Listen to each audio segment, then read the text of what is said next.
When working on your comic, do you work on one page at a time or do you do them in batches? So right now I do 2-page batches because my usual update schedule is that I post 2 pages a week. And so in order to keep up with that posting schedule, I have to draw 2 pages a week. And so what I'll do is I usually sketch in larger batches because I like to just like sit and spend an entire day like sketching comics, and then I don't have to worry about sketching until I run out of sketches. Right now I'm working my way through all of the pages that I sketched on a plane the last time I was out and about. I sketched like 10 pages in the airport and the airplane when I was on my way to MomoCon.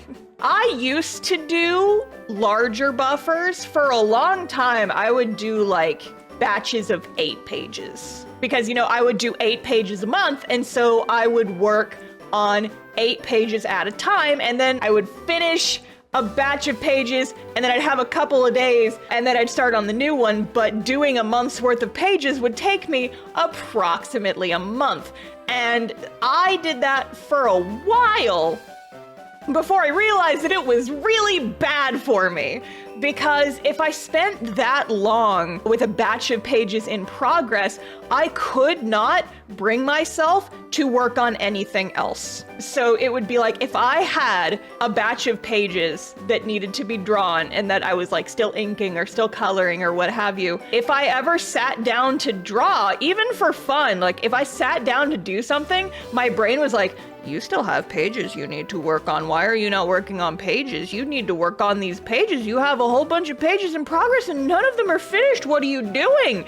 And so I would freak out, and then I would like, I could only work on cast-off pages while a batch was in progress, but it would take 3 weeks for me to finish a batch of 8 pages. And then by the time I was done, I was tired, I was burnt out, and I would only have like a couple days to rest and recoup and work on other things before, time to start the next batch of pages because it's a new month. And that was not good for me. I at some point realized this is not healthy. And so then I started doing 2 pages a week. And then once I was done with the 2 pages I needed to do every week, I was not allowed to work on the comic until the following week. So for me, at this exact moment, this has shifted a little bit. For right now, the 2 days at the start of my week, which for me, I take my days off on Monday and Tuesday. So today is actually my Monday. Today is Wednesday. So today is the start of my week. So today I sketch if I need to, and then ink all of my comic pages, like both comic pages for the week. So I did that this morning. And then tomorrow will be coloring and rendering day.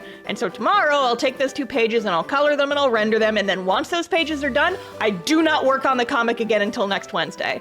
That's my schedule. And keep setting that boundary where it's like, okay, you've reached this point, you've accomplished what you need to do, you are not allowed to work on the comic anymore. It's kind of helped to cut back on the burnout and the workaholicness of my typical schedule. If you're considering working in batches, the whole point of that tangent I went on is that it might take a little bit to kind of figure out what a good work cycle is for you. But I recommend, experimenting a little bit. And then if you're on a certain schedule for a little while and you find that it's like, okay, here's what's working and here's what's not, think about that, examine it, and if there's anything that's not working, try to experiment. How can you make it work better for you? Because if you're doing something like this for the long haul, that's a very important skill to develop, is the ability to just, know your limits, know your boundaries, and figure out what's not working and changing, and figure out what is working and feed into that. So, thumbs up.